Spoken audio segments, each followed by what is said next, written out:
दोस्तों, स्वागत है आपका टुडे न्यूज 9 में। आपके साथ मैं हूं मोन्स मलिक। किच्छा जहां पर हम रहते हैं वहां पर कुछ समस्याओं पर हमने बात की थी और प्रशासन ने हमारी बात सुनी और हमारी खबर का ये असर हुआ कि प्रशासन मुस्तैदी से उस मामले पर जुट गया जो जन समस्याएं थीं। एक ऐसी ही जन समस्या हम आपके सामने दोबारा उठाने जा रहे हैं। ये मामला जुड़ा हुआ है किच्छा के यातायात व्यवस्था से। किच्छा में एक फाटक है, रेलवे फाटक है, जहां से तकरीबन डेली दर्जनों ट्रेनें गुजरती हैं और एक छोटा शहर होने की वजह से, क्योंकि ज्यादा आबादी नहीं है फिलहाल अभी यहां पर, लेकिन छोटा शहर होने की वजह से और ट्रेनों की आवाजाही ज्यादा होने की वजह से फाटक पर हमेशा जाम की स्थिति रहती है।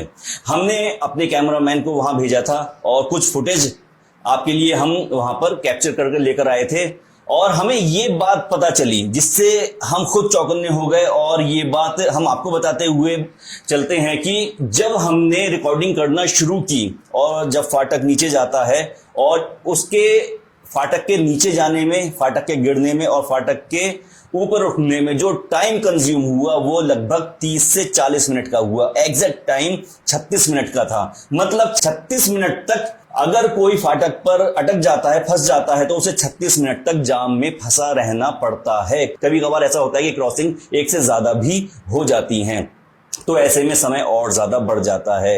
यह समस्या चूंकि किच्छा के निवासियों के लिए रोजमर्रा की समस्या बन गई है और काफी विकट समस्या है। इसके समाधान के तौर पर दो विकल्प सुझाए जाते हैं। एक विकल्प बताया जाता है कि फ्लाईओवर का निर्माण करा दिया जाए और दूसरा विकल्प है कि अंडरपास बना दिया जाए। हमारे कैमरामैन फाटक पर गए थे, रेलवे फाटक पर गए थे और वहां पर काफी देर तक फंसे रहे थे। जैसा कि हमने आपको बताया कि फाटक बंद होने से फाटक के खुलने का जो समय वहां पर लगा था वो 36 मिनट का लगा था। इस दौरान हमारे कैमरामैन ने, हमारे रिपोर्टर्स ने वहां पे काफी लोगों से बात किया। उन्होंने अपनी समस्याएं हमारे चैनल को बताई। चलिए एक नजर डाल लेते हैं उन लोगों ने हमें क्या क्या बताया।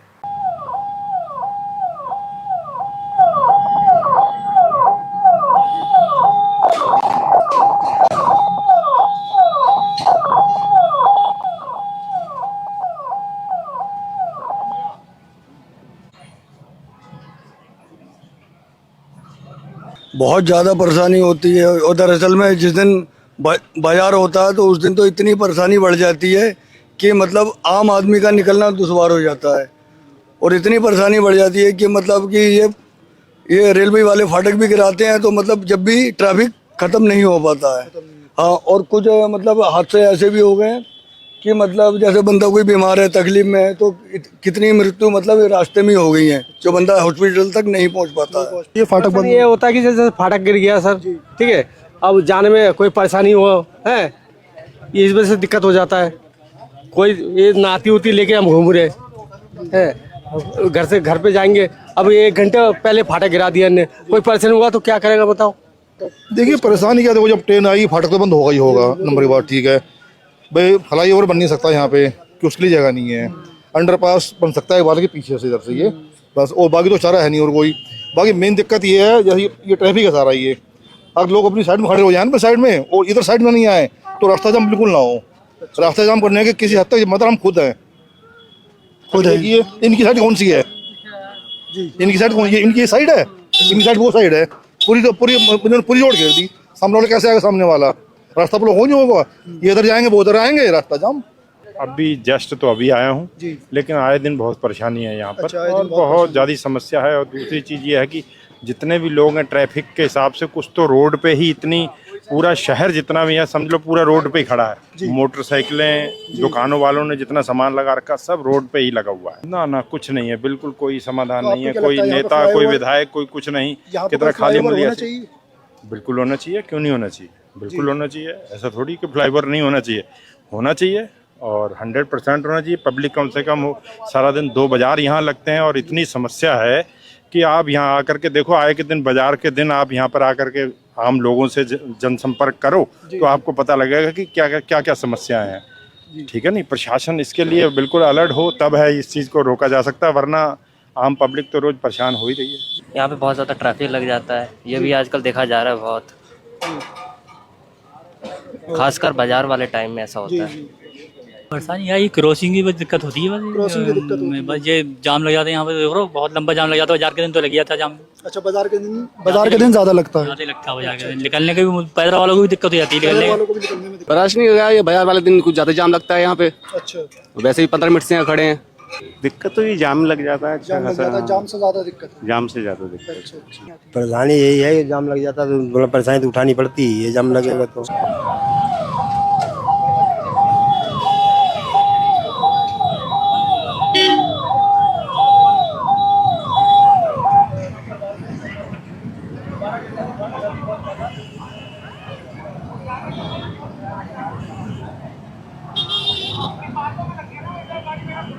हमारे कैमरामैन, क्योंकि डेवलपमेंट बिना इन चीजों के नहीं हो सकता। ट्रेन जैसे चल रही है वैसे ही चलती रहे, लेकिन जनता को जो समस्या हो रही है उसके निवारण के लिए कोई ना कोई उसका सॉल्यूशन, कोई ना कोई उसका उपाय किया जाना चाहिए। क्योंकि 36 मिनट कम समय नहीं होता है एक ऐसे शहर में जहां पर एक कोने से दूसरे कोने में जाने में मात्र 10 से 15 मिनट का ही समय लगता है। छोटा शहर है और समस्या बड़ी है। इस मामले पर चर्चा करने के लिए आज हमारे साथ 4 खास मेहमान मौजूद हैं। भारतीय जनता पार्टी से हमारे साथ मौजूद हैं दिनेश भाटिया जी, वहीं पर 2 कारोबारी हमारे साथ मौजूद हैं, राजीव अग्रवाल जी और जगरूप सिंह गोल्डी जी। वहीं कांग्रेस से हमारे साथ मौजूद हैं जीवन जोशी जी। आप चारों का हमारे कार्यक्रम में स्वागत है। तो सबसे पहले मैं, चूंकि चारों ही के ही चारों स्थानीय नागरिक भी हैं, स्थानीय हैं और इन्हें इस समस्या से रोजाना 2-4 होना पड़ता है। हमारे साथ मौजूद हैं जगरूप सिंह गोल्डी जी और रोजाना उनका आना जाना लगा रहता है और डेली वो इस जाम में फंसते हैं। उनका कहना यह है कि डेली इस जाम में मैं फंसता हूं, इसीलिए इस समस्या का उन्हें अच्छे तरीके से पता है। तो सबसे पहले मैं उन्हीं के पास जाता हूं। एक बार आप जनता को बताइए कि जब आप डेली आना जाना आपका लगा रहता है, रोजमर्रा के जो आपके कार्य होते हैं, तो उसमें डेली आप कितना फंसते हैं इस जाम में? देखिए, ये इतनी बड़ी भयंकर समस्या है जिसको आज आपने उठाया है। इसके लिए मैं, जितने भी मंडी के निवासी हैं, 2 वार्ड वहाँ लगते हैं, गुरुद्वारा कमेटी है, मंदिर कमेटी है, रामलीला कमेटी, उन सब की तरफ से आपको मैं हार्दिक धन्यवाद देता हूं कि आपने इतनी बड़ी जो समस्या है आज क्षेत्र की, जो हमारे किच्छा विधानसभा क्षेत्र की जो सबसे बड़ी समस्या है वो फाटक है, उसके लिए आपने आज जो ये प्रोग्राम कार्यक्रम रखा है, आप बधाई के पात्र हैं जी। धन्यवाद। मैं आपको बताना चाहता हूं कि ये जो फाटक है ये दिन में कम से कम 7 से 8 बार बंद होता है। सुबह 8 बजे, 7:30 बजे जब बच्चे स्कूल जाते हैं तो सबसे बड़ी समस्या वहीं से शुरू हो जाती है। कोई भी बस, किसी भी स्कूल की बस मंडी में नहीं आ पाती है। क्यों? वो सिर्फ एक ही बात कहते हैं, भाई अगर हम मंडी में बस लेके आएंगे तो आपका फाटक बंद हो जाएगा, हमारे और बच्चे लेट हो जाएंगे। अगर आपको बच्चों को स्कूल भेजना है तो आप सबसे पहले अपने बच्चों को फाटक पार लेके आइए। तो जो अभिभावक हैं वो बहुत ज़्यादा परेशान हैं। सबसे पहले उनका एक यही मेन मुद्दा होता है कि अपने बच्चों को किसी प्रकार से फाटक के पार लेके जाएं, और जब आए तब उस फाटक के पार ही बच्चों को छोड़ा जाता है। उस बच्चे को अभिभावक, जिनके माँ बाप हैं, वो अपना कीमती समय छोड़ के, कई व्यापारी होते हैं, कोई नौकरी पेशा वाले होते हैं, कोई और होते हैं, वो सब अपना काम छोड़ के सबसे पहले अपने बच्चों को लेने जाते हैं। तो बहुत बड़ी समस्या है। दूसरी बड़ी समस्या है कि वहाँ गुरुद्वारा और मंदिर है। अगर आप बात करें किसी के भोग की, शहर का प्रतिष्ठित गुरुद्वारा सिंह सभा वहाँ है, सनातन धर्म सभा है, और हमारे सिद्धेश्वर मंदिर है, रामलीला कमेटी है, कई प्रमुख स्थान हैं। अगर आप गुरुद्वारे में कोई भोग आदि रखते हैं तो आधे लोग तो अपनी गाड़ियां लेके आना ही नहीं चाहते कि अगर हम यहाँ आए तो कम से कम हमें 30 से 40 मिनट का जो आप समय बता रहे हैं बिल्कुल सही है, फंस जाता आदमी। अभी बीच में अभी मजिस्ट्रेट चेकिंग थी, 1 घंटा 8 मिनट मेरे पास नोट है, वहाँ बंद रहा है फाटक, और पूरे बच्चे परेशान। बाजार का दिन था, इतना बुरा हाल कि मैं आपको बता नहीं सकता भाई साहब, बहुत बुरा हाल था। सबसे बड़ी समस्या हमारी ये है, हम चाह रहे हैं कि ये जो फाटक है इसका अंडरपास बनना चाहिए ताकि हम लोगों को इससे सुविधा मिल सके। अगर ऐसा नहीं हुआ तो एक ना एक दिन इतना बड़ा हादसा यहाँ होना है, ये तय है। उसका जिम्मेदार पूरा तरह से रेलवे विभाग होगा। अच्छा, हमारे साथ राजीव अग्रवाल जी भी हैं। राजीव अग्रवाल भी वहीं रहते हैं, आसपास रहते हैं, इनका कारोबार भी वहीं आसपास है। तो आप भी उसी समस्या से रोजाना 2-4 होते हैं, तो आपको क्या क्या परेशानी वहां पर फेस करनी पड़ती है? हाँ, देखिए मलिक साहब, फाटक, मैं बचपन से यहाँ रह रहा हूँ। फाटक की समस्या इतनी बड़ी समस्या हो चुकी है कि अब पिछले 15-20 सालों से तो इतनी बड़ी समस्या हो गई है कि पता नहीं कब क्या हो जाए, पता नहीं कब किसकी मृत्यु हो जाए, पता नहीं कब वहाँ आग लग जाए। अभी 4-5 दिन पहले की बात है, एक हमारे मित्र हैं, कोई मित्तल साहब हैं, तो उनकी माता जी की मृत्यु हो गई। तो उसको लेकर के काफ़ी समस्या हुई कि माता जी की मृत्यु हो गई, उससे पहले उनके पिताजी की भी मृत्यु हुई। समय ना मिलने के कारण जब वो अपने पिताजी को लेके जा रहे थे इलाज के लिए दिल्ली, तो उनका करीब आधा पौन घंटा लेट वहाँ पे पहुँचना उनकी मृत्यु का कारण बना। डॉक्टर ने कहा कि आप शायद पहले आ जाते तो बच जाते।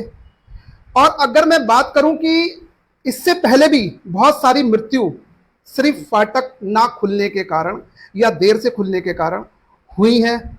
अब मैं एक चीज़ और बोलना चाहता हूं कि ये तो इंसान है, अगर किसी के जानवर के बीमारी हो जाए, उसके पेट में दर्द हो जाए, क्योंकि हम देखो पेट लवर सभी होते हैं, कोई कुत्ता पाल रहा है, कोई बिल्ली पाल रहा है, कोई गाय पाल रहा है, कोई भैंस पाल रहा है, उनको लेकर के भी बहुत सारी समस्या हो जाती हैं।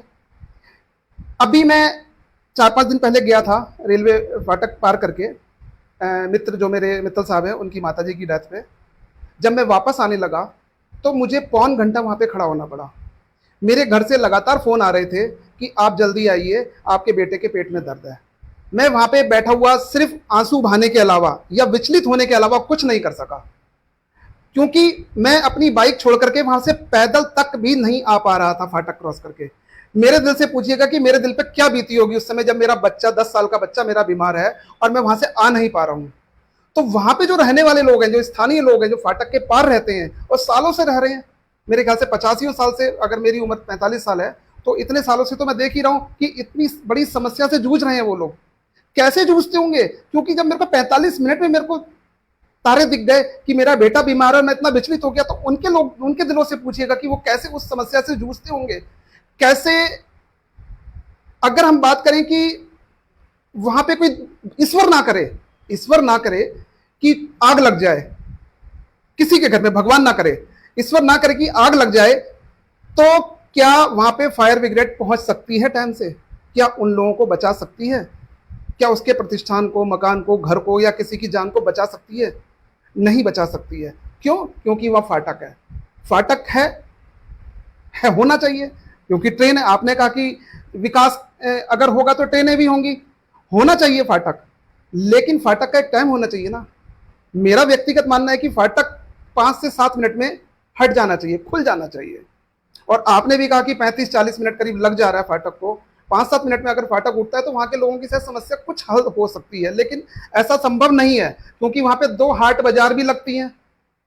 अब ऐसा भी नहीं कह सकते कि वहाँ की हाट बाजार हटा दो। बहुत सारे लोगों का व्यापार उस हाट बाजार से चलता है, उनकी रोजी रोटी चलती है। अगर वहां से उनको हटा देंगे तो शायद उनकी रोजी रोटी चली जाएगी। तो उसकी समस्या का एक ही समाधान है कि या तो हम अंडरपास निकालें और या फिर ओवरब्रिज।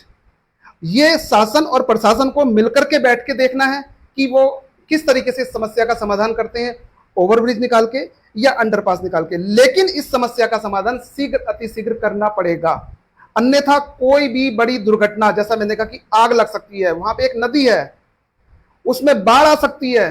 कैसे राहत बांटेंगे हम उन लोगों को? कैसे सरकार, शासन, प्रशासन उनको राहत देगा? ये समस्या मैं निवेदन करता हूं कि संबंधित अधिकारियों से, शासन में बैठे लोगों से, कि इस समस्या का समाधान शीघ्र, अतिशीघ्र करें। और चलिए मैं भाटिया जी के पास आता हूँ। भाटिया जी, जैसा कि ये बात उठ रही है कि वहाँ पे अंडरपास बनना चाहिए या फिर फ्लाईओवर बनना चाहिए, हालांकि अगर हम एक नज़र दौड़ाएं वहाँ की स्थिति पर और देखें कि क्या फ्लाईओवर वहाँ पर बन सकता है, तो अगर फ्लाईओवर बनने की कंडीशन होती है तो काफ़ी दुकानों को वहाँ पर जो आबादी है वहाँ से हटाना पड़ेगा और एक तरीके से पूरे क्षेत्र का, उस क्षेत्र का नक्शा ही बदल जाएगा। दूसरी बात उठती है, जो पॉसिबल सॉल्यूशन है वो बनता है अंडरपास का। अगर अंडरपास बनाने में थोड़ा सा अगर हम कदम आगे बढ़ाते हैं तो अंडरपास बनना बहुत बड़ी बात नहीं होती है। हमने कई फाटकों पे देखा होगा कि ऊपर से ट्रेन गुजर रही है और नीचे से यातायात व्यवस्था सुचारू रूप से वहाँ पे चालू है। तो अगर हम फ्लाईओवर का ऑप्शन छोड़ दें, क्योंकि फ्लाईओवर में तो मेरी समझ से बाहर है और मुझे लगता है ज्यादातर लोग, आप भी इस बात से सहमत होंगे कि फ्लाईओवर बनना इतना ज्यादा आसान नहीं है उस जगह, क्योंकि स्पेस की बहुत ज्यादा कमी है। तो अगर अंडरपास के लिए हम मांग करें, डिमांड करें, या फिर अंडरपास की बात को सामने रखेंगे, अंडरपास ही बनना चाहिए वहां पे, तो आपको क्या लगता है? सबसे पहले तो मैं टुडे न्यूज़ 9 को जनहित के मुद्दे उठाने के लिए हृदय से धन्यवाद करता हूं, क्योंकि जनता की समस्याएं राजनीतिक दृष्टिकोण से, सामाजिक दृष्टिकोण से बहुत सारे चैनल बहस करते हैं, व्यक्तिगत लांछन लगाते हैं। मैं समझता हूं ज़मीन से उठी हुई जिस शहर में हम रह रहे हैं उसकी समस्याएं क्या है, उसका विकास कैसे होगा। जो किच्छा इतना पुरानी तहसील होने के बाद भी आज विकास के उस शिखर पर नहीं पहुंचा है, तो इसके लिए कौन जिम्मेदार है। आपके चैनल को मैं बहुत बहुत धन्यवाद दूंगा, ख़ास तौर से मलिक जी आपको, आपकी पूरी टीम को, क्योंकि जो हमारा चौथा स्तंभ है ये हमारे जीवन की अनुभूतियों को प्रकट करता है, समस्याओं को रखता है और फिर उसका निराकरण ढूंढने के लिए विवश करता है। क्योंकि जब जागृति आएगी, जनता के बीच में आप मुद्दों को लेके जाएंगे और जनता उसको फेस करेगी, डिस्कशन होगा और उस समस्याओं का निराकरण कैसे होगा, इसके लिए जो जनता के प्रतिनिधि और प्रशासन है उस पर विचार करेगा। मैं इसके लिए आपको पुनः धन्यवाद देता हूं। दूसरा, मेरे अभी काबिल आपकी बात में ऐड करते हुए चलूं, हमारे चैनल का विजन भी यही है कि स्वच्छ, विकसित और सुंदर किच्छा। और यहाँ पर आप ज्यादातर उन लोगों को ही देखेंगे जो वास्तव में किच्छा का विकास चाहते हैं, किच्छा का हित चाहते हैं। जी कंटिन्यू। मैं एक बात और कहना चाहता हूं कि आदमी को पॉजिटिव मानसिकता के साथ आना चाहिए। ये किच्छा मेरा है, आपका है, हम सबका है। इसका विकास कैसे होगा? राजनीतिक प्रतिद्वंदिता को पीछे रखकर, व्यक्तिगत प्रतिद्वंदिता को पीछे रखकर हम सब लोगों को एक मंच पर बैठकर किच्छा के विकास की बात करनी होगी, तभी किच्छा विकास होगा। आज हमारे बगल में रुद्रपुर है, कहाँ कितनी तेजी से आगे बढ़ रहा है। आज हम कहाँ खड़े, एक छोटी सी बात, रुद्रपुर में रेलवे स्टेशन बाद में बना, उस पर फ्लाईओवर बन गया, विकास वहां पर तेजी से हो रहा है। वहां की समस्याएं, वहां के लोग, या तो हम दोषी हैं, हमें अंतरात्मा में झांक के देखना पड़ेगा, कि या समस्याओं को निराकरण करने में हमारे जनप्रतिनिधि भी अनभिज्ञ है। मेरा ये कहना है कि अभी आपने कहा जैसे अंडरपास है, अंडरपास बहुत पहले बन जाना चाहिए। आज उत्तराखंड को बने हुए लगभग 25 वर्ष हो गए। मैं कहता हूं किच्छा के विकास का लोग डंका बांधते, इतनी बड़ी बड़ी बातें मंच पर करते हैं। अरे धरातल पर डाउन टू अर्थ जाकर देखो आपने किच्छा को क्या दिया। आपको सोचना होगा, जनता ने आपको चुना। ये जो आज हम अंडरपास की बात कर रहे हैं, आप देखिए किच्छा का एकमात्र जानवरों का हॉस्पिटल फाटक पार, किच्छा के सबसे बड़ा गुरुद्वारा फाटक पार, सबसे बड़ा मंदिर फाटक पार, साईं मंदिर फाटक पार, जनता जो बेस, जो किच्छा की जो आर्थिक बेस की जो मंडी है वो फाटक पार। अरे हम कहां खड़े हैं भाई? हमको बातें करना, अभी कुछ दिन पहले मेरे एक काबिल छोटे भाई थी, उसकी फाटक पे कटने के बाद मृत्यु हो गई। शायद आपको इस बात को मेरे ख्याल 5-7 साल हो गए होंगे, गुम्बर बच्चा था। तो मेरा ये कहना है कि मेरे काबिल लोग बैठे हैं कि हमें पॉजिटिव थिंकिंग के साथ ऐसे लोगों का साथ देना चाहिए। जैसे चैनल के माध्यम से आज ये बात उठी, आज प्रशासन के मन में आए, क्योंकि बहुत भयंकर जन समस्या है। एक मरीज की कल्पना के साथ आप जी के देखो, उसके हार्ट अटैक की स्थिति हो गई और फाटक आधे घंटे के लिए बंद है, उसकी तो डेथ हो जाएगी। हम खड़े कहाँ हैं? हमको अंतरात्मा से देखना पड़ेगा ना। पहले तो हमको जो नीड, हमारी जो नीड है, हमारी जो जरूरी आवश्यकताएं हैं, स्वास्थ्य, हम कहां पर स्वास्थ्य को क्या दे रहे हैं? आज जो पुराना किच्छा, जहां मैं तो आज मेरी जो स्थिति है, मैंने इस किच्छा को बहुत अनुभव से देखा है कि जो हमारा पुराना किच्छा है, जो आर्थिक किच्छा है, वो सारा किच्छा तो वही है। अभी देखिए वहां पर, अभी मैं बीच में इस मामले को लेकर कुछ जागृति आपके चैनल के माध्यम से उठाई गई। मैं कहता हूं कि प्रशासन को और हमारे जनप्रतिनिधियों को इस मामले को लेकर बिल्कुल सजग हो जाना चाहिए और इसका जल्द से जल्द निवारण किस तरीके से हो, हम उनके साथ हैं। पार्टी के स्तर पर भाजपा के प्रतिनिधि होने के नाते मैं यहां पर आया हूं। मैं एक बात कहना चाहता हूं कि सबसे पहले हम राजनीतिक दृष्टिकोण से राजनीतिक दल के सदस्य जरूर हो सकते हैं, मगर हम राजनीतिक दल के सदस्य तो तब हैं जब जनता के बीच से आ रहे हैं। हमारी जनता के प्रति जवाबदेही है। हम जनता के प्रतिनिधि के नाते जनता को जवाब देंगे कि हमने क्या किया। हम 5 साल का अपना ब्यौरा देना, हमने क्या अचीवमेंट किए। खड़ंजे बन गए, 100 मीटर बना दिए, 500 मीटर बना दिए, रोड बन गई। अरे भाई, आप ये तो बताओ, आपने ऐसी कौन सी उपलब्धि हासिल की जिसको जनता ने पूर्ण रूप से आत्मसात किया। मैं सिर्फ आज इस मुद्दे के लिए अपने सारे भाइयों को, क्योंकि जनता के हिसाब से किच्छा की स्थिति बड़ी नाजुक है साहब। एक शिक्षा का स्तर 40 साल पहले जो परिस्थितियां थी, आज वो मुंह भाए खड़ी। आप बार बार डंका कहते हैं ये हो गया, वो विकास हो गया, वहां विकास हो गया। अरे क्या विकास हो गया? अब हम सबको सोचना पड़ेगा, सबको एक मंच पर बैठकर किच्छा के बारे में एक आकलन करना पड़ेगा कि हम कहां खड़े हैं। एक दूसरों पे दोषारोपण ना कर सामूहिक रूप से विकास की बात अगर होगी, तो ये बहुत बड़ा मुद्दा है साहब। मैं आप लोगों के साथ हूं और मैं चाहता हूं कि ये बधाई हम सबको मिले आपके माध्यम से, ताकि ये अंडरपास बने और इसका श्रेय आपके चैनल को भी कहीं ना कहीं मिले। इसके लिए मैं आपके चैनल को, आपकी टीम को बधाई दूंगा। जीवन जोशी जी भी हमारे साथ मौजूद हैं। जीवन जोशी जी, एक समस्या है जो लोग रोजाना फेस कर रहे हैं, रोजाना 2-4 होना पड़ रहा है उस समस्या से। वो समस्या ज्यों की त्यों बनी हुई है। 1 साल गुजरता है, 2 साल गुजरता है, 3 साल, 10 साल, 15 साल, 20 साल, 25 साल गुजर जाते हैं। अब 2025 में आके उस समस्या की बात उठाई जा रही है, तो ये भी अपने आप में एक शर्मनाक बात है कि इतने सालों तक बात क्यों नहीं उठाई जा रही थी, लेकिन परेशानी तो रोज झेल रहे थे। ठीक है, तो ये भी अपने आप में शर्मनाक चीज है। क्योंकि बात आ जाती है जनप्रतिनिधि के ऊपर कि यहाँ पर चेयरमैन कौन है, विधायक कौन है और आपके MP कौन है, तो ये बात आ जाती है। तो ये जब बात आती है तो विकास के लिए जब मुंह देखते हैं तो हम अपने जनप्रतिनिधि की तरफ ही देखना शुरू कर देते हैं। तो ये समस्या एक बहुत बड़ी समस्या है। तो इस समस्या को आप किस नजरिए से देखते हैं? देखिए, समस्या तो जैसे मेरे सभी साथियों ने कहा, समस्या बहुत बड़ी है और गंभीर समस्या है। और जो लोग वहाँ रहते हैं, क्योंकि मैं अभी कुछ टाइम से यहाँ शिफ्ट हुए, हम लोग 10-12 साल से उत्तरांचल कॉलोनी में, हम बचपन से उस समस्या को फेस करते हुए आए हैं। और समस्या ये बड़ी तब से ज़्यादा बन गई है जब से बड़ी लाइन बनी, और बड़ी लाइनें के साथ साथ डेवलपमेंट के साथ साथ में ट्रेनें और जुड़ चली गई।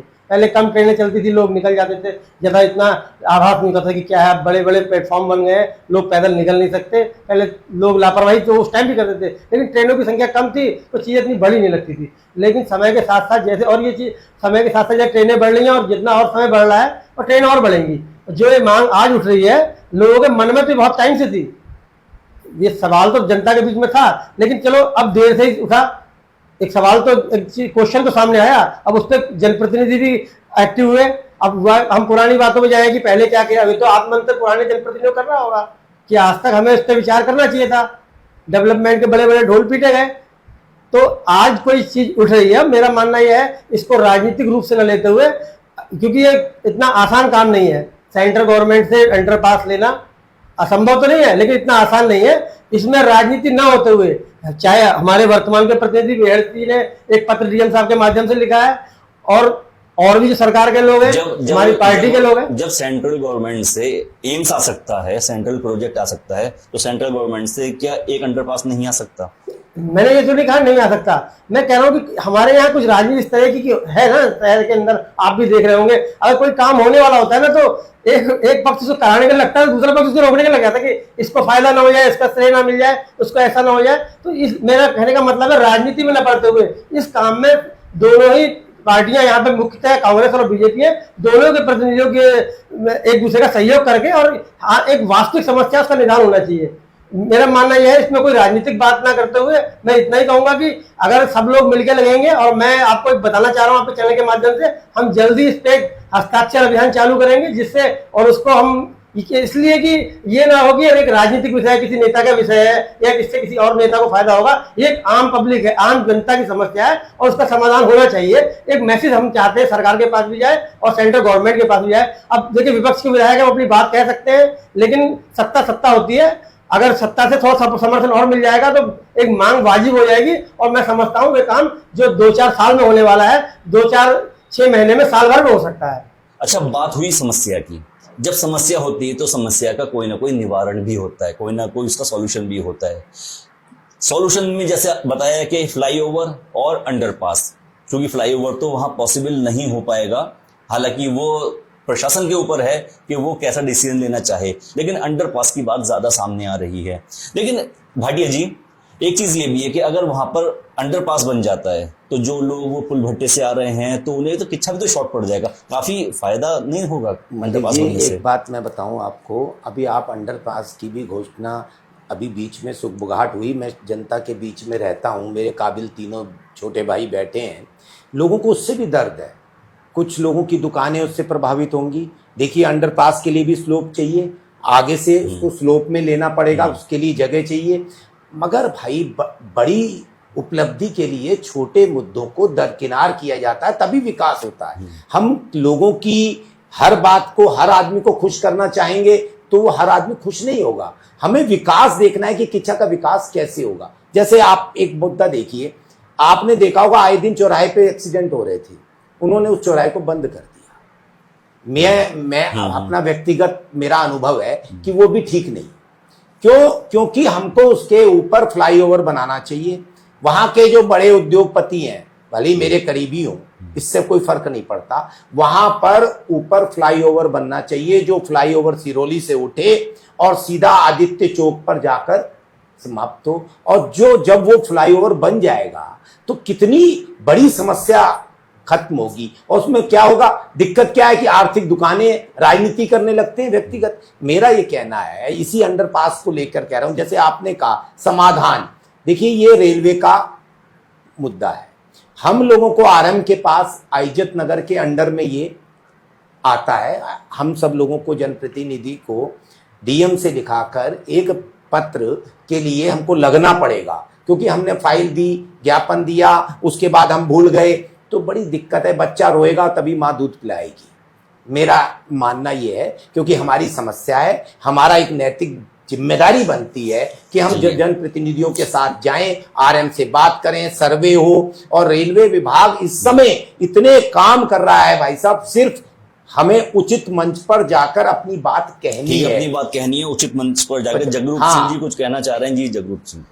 मेरे बड़े भाई बहुत ही बुद्धिजीवी हैं, दिनेश भाटिया जी। इन्होंने कहा कि जो दुकानें हैं उस पर कोई राजनीति ना हो। मैं आपको बताना चाहता हूँ इस चैनल के माध्यम से कि वो उस रेलवे मार्केट में मेरी अपनी एक दुकान है। अगर रेलवे वहाँ ओवरब्रिज बनाता है और वहाँ दुकान टूटने की अगर कोई दिक्कत आती है तो मैं आपको इस चैनल के माध्यम से कहता हूँ, सबसे पहले मेरी दुकान तोड़ दी जाए। मैं इस इच्छा के लिए अपनी दुकान कुर्बान करने के लिए तैयार हूँ। और मैं ये चाहता हूँ कि और भी जो हमारे साथी हैं, जैसे भाई हैं जो दुकानदार हैं, कोई गरीब भी होता है, कोई अमीर भी होता है, तो शासन प्रशासन को चाहिए कि ऐसे अगर दुकान प्रभावित होती है, चाहे वो कितनी भी हो, 1 से लेकर 10 हो या 20 हो, इन सभी के लिए वैकल्पिक व्यवस्था बन जाए। इन्हें दुकानें कहीं और मिल जाए, व्यापार करना है हम यहाँ नहीं करेंगे, और कहीं कर लेंगे, तो व्यवस्था बन जाए।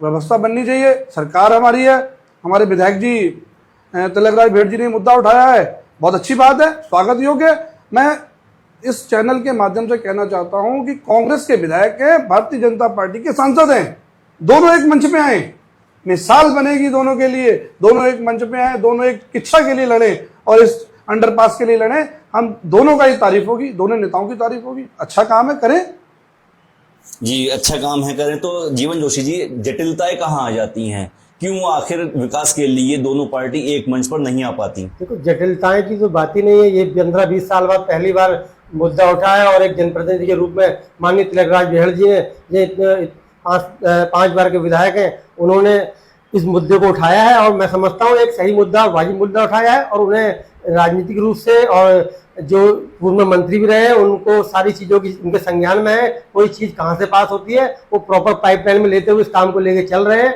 डीएम साहब के माध्यम से उन्होंने रेल मंत्री जी को पत्र भी दिया है और उनके मेरी वार्ता हुई थी उनसे। उन्होंने कहा मैं जल्दी माननीय केंद्रीय मंत्री अश्विनी वैष्णव जी से उनसे मुलाकात करके इस पर कोई ना कोई ठोस कार्रवाई करवाऊंगा। उनकी लगातार बात सांसद जी से भी हो रही है, तो वो कोई काम के लिए इस बात में नहीं रहते हैं कि भाई सरकार भाजपा की है तो काम तो निश्चित की बात है। भाजपा के मंत्री, केंद्र सरकार का मंत्री भारत का ही तो मंत्री है। तो भाई माना अगर भाजपा के कांग्रेस के विधायक है तो हमारा मंत्री, हमारे प्रधानमंत्री सबके है ना, मंत्री सभी के, तो वो इस बात में कहीं गुरेज नहीं करते हैं कि मुझे किसके पास जाना है। वो काम करने के चीज जानते हैं कि काम किस तरीके से कराया जा सकता है और मुझे पूरा विश्वास है कि वो उन्होंने जिस बात को उठाया, जिस बीड़े को उठाया, उसको पूरा करके लेके आएंगे।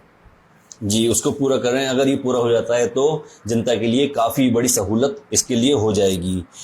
एक व्यक्ति के जीवन में आधे घंटे से लेकर 1 घंटे की बहुत ज्यादा वैल्यू होती है, तब जबकि वो सुबह ऑफिस जा रहा हो, स्कूल जा रहा हो, अस्पताल जा रहा हो, मरीज को अस्पताल लेके जा रहे हो, या फिर कोई अपने बिजनेस पर जा रहा हो, तब उसकी जरूरत ज्यादा होती है। अगर वो ऐसे समय पे फाटक पे अटका रह जाता है तो राजीव अग्रवाल जी, तो उसकी जिंदगी कहीं ठहर सी नहीं जाती है?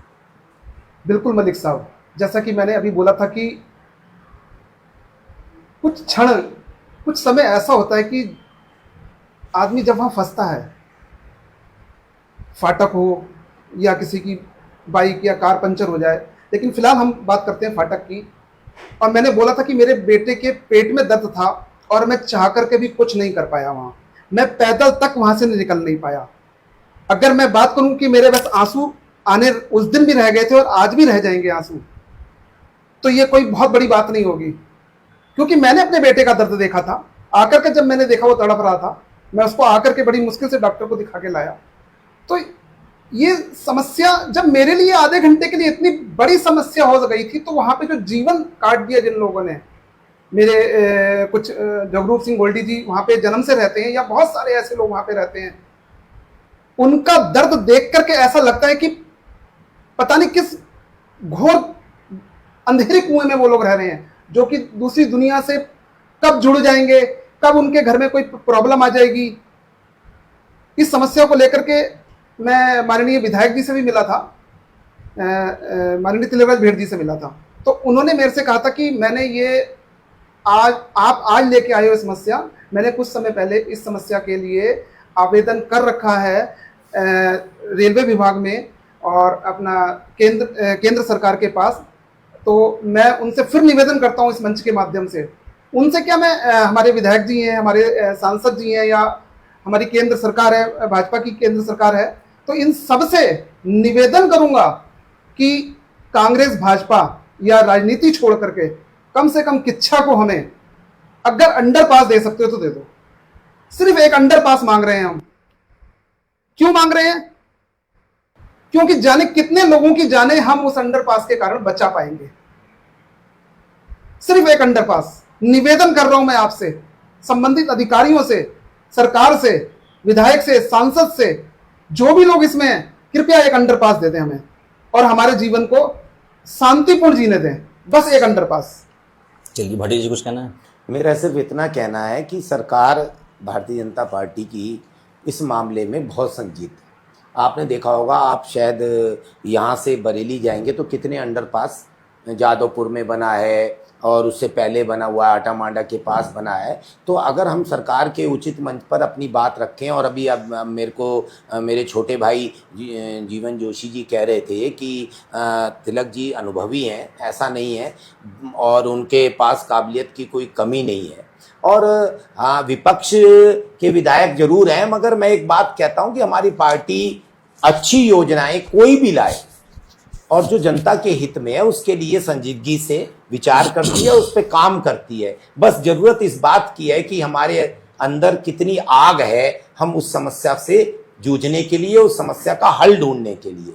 और मुझे लगता है आपके चैनल के माध्यम से और जनता में जो जागृति अब इस मुद्दे को लेकर है, तो मैं ईश्वर को मानता हूं तो ईश्वर से प्रार्थना करूंगा कि भाई बहुत जल्दी इस समस्या का निराकरण हो, और हमारी पार्टी के उचित मंच पर अगर ये मुद्दा आएगा रेल मंत्री और आरएम वगैरह के पास, तो मुझे भी लगता है कि विश्वास है कि बहुत जल्दी से इसका निराकरण होगा। मैं तो आशावादी हूं।